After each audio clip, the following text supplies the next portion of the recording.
आज दिन प्राय 2 घटिका समय राजगांगपुर थाना अंतर्गत झगरपुर विजु राज्य राजपथरे सुंदरगढ़ पटु कोईला बोझे ट्रलर नंबर OD 22Y0442 एवं OR 16D 4753 नंबर 407 गाड़ी जाउथिबा समय आगरे जाउथिबा 407 गाड़ी हठात झगरपुर छकरू पेरुआवाड़ी पटकू बिना संकेत बुलाई देवा फल पछरु आसुथिबा कोईला बोझी ट्रलर 407 गाड़ी को पछपटू जोरदार धक्का मारी झगरपुर ग्राम मुख्य रास्तार गोटे ठेला गाड़ी लक्ष्मी बस स्टैंड एवं 2टी इलेक्ट्रिक पोल को दुर्घटना घटाई निकटस्थ केनाल मध्य अटक जावा फल आखपाख अंचल घर द्वार दुकान गुड़िक सौभाग्यवशत वर्ती जाते दुर्घटना एते जोर थिला जे 407 गाड़ी डिवाइडर उपर चढ़ी राजगांगपुर पटकू बुली पड़ा। ट्रलर धक्कार विद्युत पोल संपूर्ण क्षतिग्रस्त होगा शह शह मीटर विद्युत तार तले पड़ जाइथिला एवं उक्त तार संस्पर्श कौन लोक न आसबार एक बड़ दुर्घटना समस्ते वर्ती जाइथिबा आलोचना होउथिबा परिलक्षित होइथिला। तो दुर्घटनार विवेशिका सचक्षुर जी न देखिबो से जानी पारिबो नाही। दुर्घटना संबंध सूचना पाई राजगांगपुर पुलिस अग्निशम विभाग टाटा पावर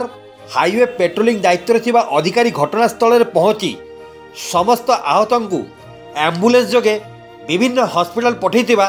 प्रारंभिक सूचना मिली। मो ना ललित लागर झगरपुर सरपंच आज प्राय 45 आखपाखे गोटे मर्मत दुर्घटना घटी झगरपुर बस स्टॉप छकरे दुर्घटनाटा टेलर गाड़ी गोटे 407 गाड़ी मध्य दुईटा जाक सुंदरगढ़ राउरकेला जावा बाटर ही ये घटनाटा घटी ये घटना रे 2 जन लेबर माने आहत होती हॉस्पिटल नियाई ता सहित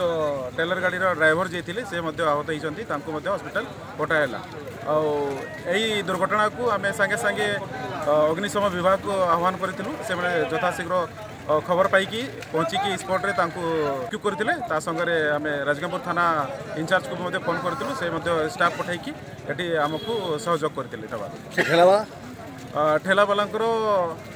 से दुकान करे प्रतिदिन से दुकान रे जहाँ भी तार सामान पत्र थिला से बंची जाइछंती किंतु तांकर जो ठेला थिला रोजगार जो माध्यम थिला सेटा क्षति होइछि। ये इलेक्ट्रिक पोल को मारला पर इलेक्ट्रिसिटी लाइन संयोग थिला कि पाइप करंट थिला किंतु भाग्यवशत समस्तंकर भाग्य ठीक थिला कई इलेक्ट्रिक माध्यम रे आहत होई ना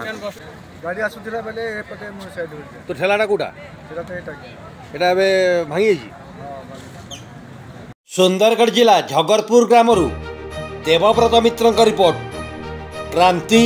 ओडिशा।